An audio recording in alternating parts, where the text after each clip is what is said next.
Right. Five things, take two. Um, I kind of just had to get it off my chest earlier, and it happens sometimes, innit? And it is what it is. But um, here for the football. I hate the drama around managers, man. It pisses me off. It's it's such an inconsequential factor compared to the rest of the football. Like, United are not going to win the league this year, so you just want to see progress. And actually, some progress you got to go through growing pains to get to. But people don't. Is this an Instagram generation thing? People just want instant success and they're not prepared to work for it. Is that what it is? Are people just afraid to go through the whatever? Is your status as a football fan too linked to Manchester United to accept that Manchester United are not the team that won everything like they were when you were growing up? You need to fucking grow up then, don't you? Because reality is hard. Life is fucking hard. It's suffering. And do you know what? Jay mentioned this on the brew the other day. Saw grown men crying when United won the league in 1993. Now, I was there the day we won the league against Blackburn, 1993. Remember the flags. Italian football was big on TV at the time, and watching Italian football, there was always shitloads of flags, tifos, that sort of stuff on the TV. I've gone off tangent again, haven't I? I will get five things done at some point. The the point I'm making is like it was a celebration that day. You didn't get to take flags in because of the hooligan and things. So flags inside Old Trafford were not a thing. People held a flag. They certainly didn't wave a flag. But for the game against Blackburn, Old Trafford was full of flags. I've never seen anything like it before or since. And the energy in the place that night when you've not won the title for 26 years and you win the title, there was an outpouring of emotion. And the reason for that, I didn't get it. I was like 11, 10 maybe. 10.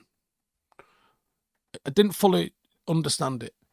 Because I started going as a match-going Manchester United fan in 1990, after the FA Cup final win in 1990. The first trophy I see us win is the 1991 Cup Cup final. Hence why I probably go on about it more than anything else, because that to me was the first thing I see us win. Then you have essentially 23 years of just relentless domination. And I remember almost winning a title, actually winning titles and not being asked because we didn't do what we wanted to do in Europe. We became complacent and it didn't matter as much. Now, I reckon, and I'm not on my own, I don't think, in this, that we took it for granted just how good that Manchester United side was, especially the 90s and that earlier 2000s ones. The 2013 team was fallible, but we hit some peaks, 99, 08, maybe even 94. We hit some absolute peaks with those teams. And those teams are what we always try and compare ourselves to. But those teams took a lot of building. They took a lot of patience. And the winning that came with those teams, that first title especially, was so important. As Jay says, grown men crying in the terraces because they hadn't seen United win in 26 years. We got so used to winning, we got complacent. Now, for the last 10 years, I don't think there's anyone can accuse certainly any young United fan, of being a glory supporter. Because it's been fuck all glory, lads. But when I tell you the 21st title will probably taste sweeter than the 16th did, or the 17th did. 18th, 19th, 20th, they kind of had a bit of a vibe to them. But like some of those middling Fergie titles, when we just, like the 2001 title, like I can't even close my eyes and picture the trophy lift for that because it was irrelevant. We'd done a treble, we backed it up the next season, and this is 3 in a row, cool. You kind of got to go through this to really, truly appreciate that. If you just win all the time, it does dull and take away the fun of winning. Anyway, 5 things and that. Not talking about winning today. First up, right, yeah, diabolical. There has been progress this season. Yesterday was not it. And that was, not even including the fact we went down to 10 men, because he didn't go off until the 42nd, 43rd minute, and we were not in that game. The game went the way the game was going to go. Spurs created more XG with 5.33 than United have done at Old Trafford all season. First half in particular was being within a shout of being one of the worst sort of disjointed, unarsed performances that I've seen in such a long time. It was bad in possession and it was bad out of possession. There seemed like there was no communication. There seemed like there was no desire. There seemed like there was no pride. It was embarrassing. It was genuinely embarrassing. And it was objectively not good enough. Listen, in a world where your digital privacy is more important than ever, Surfshark's top-notch tool is going to keep your online activities safe no matter where life takes you. Whether you're catching up on a footy or you're streaming your favourite films, Surfshark has got you back. Now, Surfshark's VPN lets you change your IP address so you can virtually travel to any country in the world. This means that you can access UK media libraries even when you're away on holiday. And by encrypting your data and masking your IP address, Surfshark keeps you safe from hackers, especially when you're using dodgy public Wi-Fis. With Surfshark, your online activities stay private thanks to their no-log policy, giving you real internet freedom. Wave goodbye to irritating ads, trackers, and malware for a smooth and secure browsing experience. And the best bit, one account will cover all your devices. If you're ready to take control of your online security, use the code Howson for an extra 4 months free at surfshark.com/Howson. With 30-day money-back guarantee, there is absolutely no reason to wait. Join Surfshark today and enjoy worry-free internet surfing. Cheers to Surfshark for sponsoring today's video. Check the link in the description for an unmissable discount. And there was poor performances all around. I mean, the only person I can say, yeah, kind of played well. And for that reason, you guys let me know. Let me know in the comments, do you want me to do the player ratings and go through every single one of these fucking idiots? Or do you just think, toss it off for today? Please get in the comments right now and say, yes, I want to know everything. Each one of these players, don't let them get away with it. You guys let me know. Anyway, so yeah, no shining lights really. Outside of Onana. I think Onana actually played. I mean, he had a lot of trade, but he played well. Garnacho struggled against any fullback that's got physicality. He got bullied.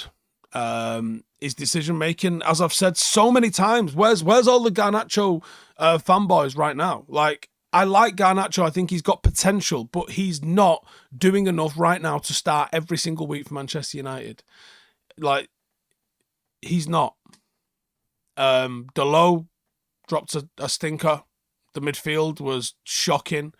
I mean, Mainu and Ugarte just looked off the pace and outclassed. Xerxes and Rashford were completely anonymous.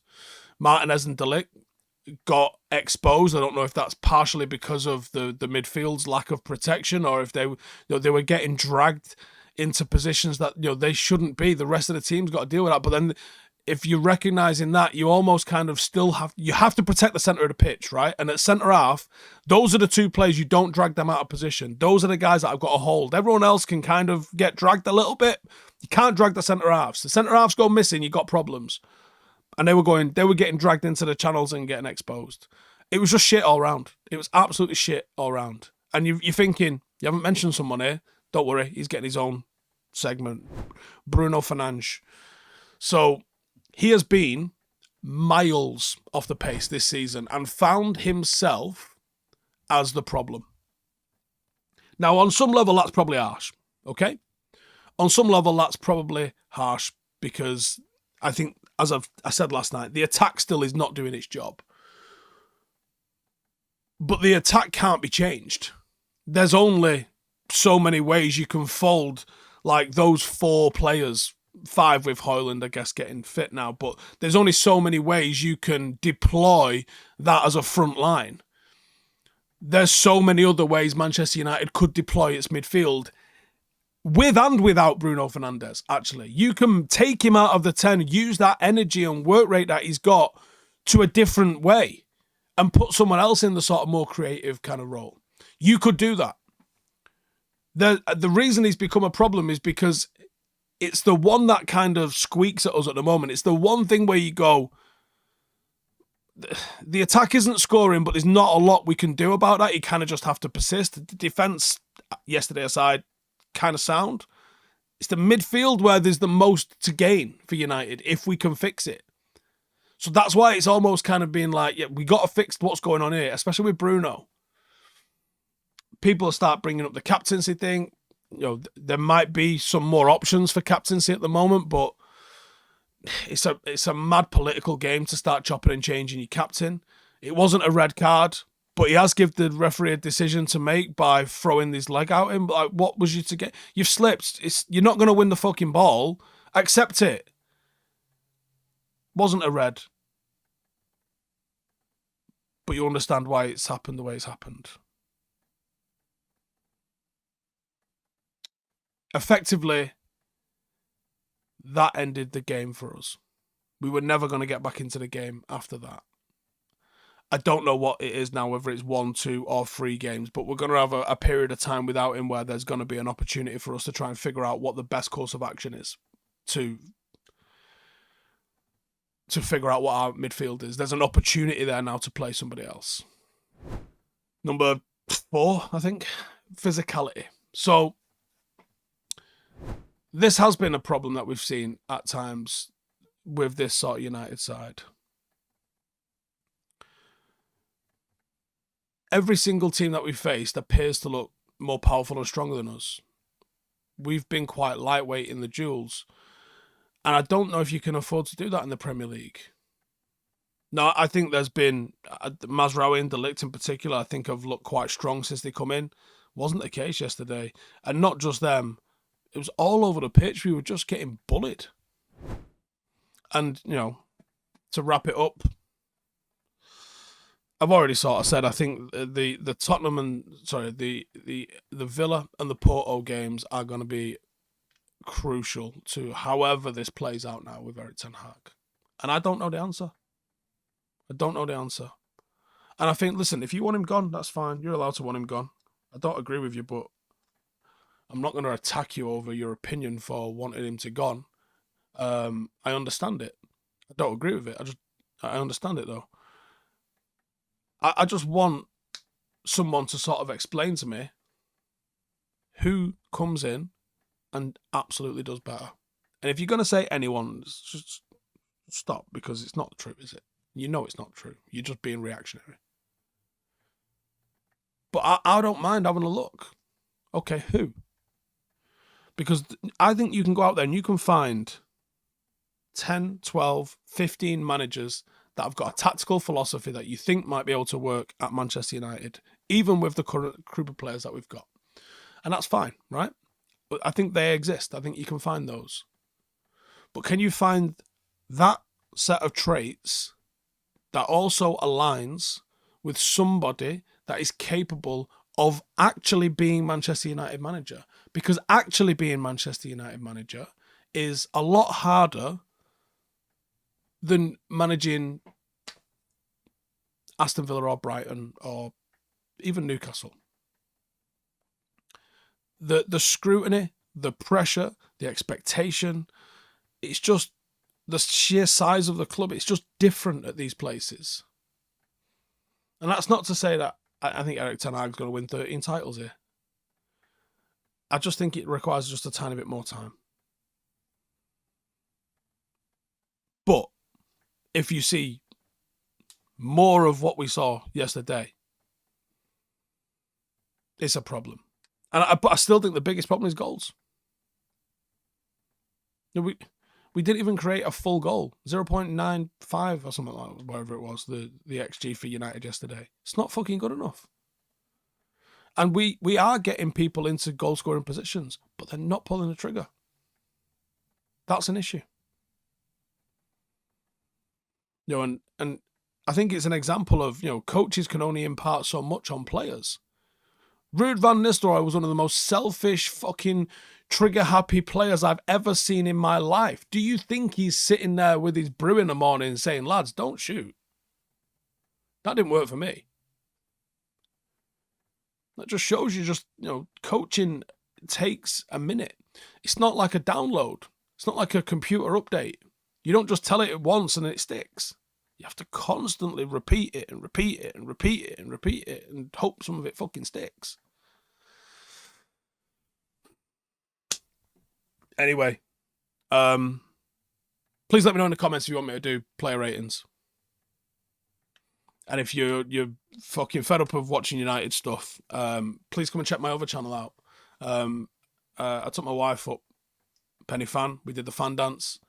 I wanted to call it I Made My Wife Moan. I was overruled, and we didn't call it that. But there's a link in the description. Go and check it out, and go leave us a comment on there. There's more stuff being planned, including a podcast with the wife, which is a bit of a change of tactic, isn't it? But maybe it gives us something to chat about instead of just the fucking constant negativity around United. Anyway, take it easy. It's in a bit. Hey, thank you for watching the video. If you are new around these parts, then don't forget to subscribe. My channel is proudly supported by my community on Patreon. If you'd like to get a little bit of extra content, a Discord group, meetups, five-a-side games, weekly podcasts, behind the scenes, and even an occasional bit of transfer news as and when I get it, then for the price of a pint, you can show your appreciation for the content that we make and get some goodies for doing so as well. Check the link in the description or click the button right here. You'll also find all of my socials here too if you want to follow me on any of those platforms. Nice one.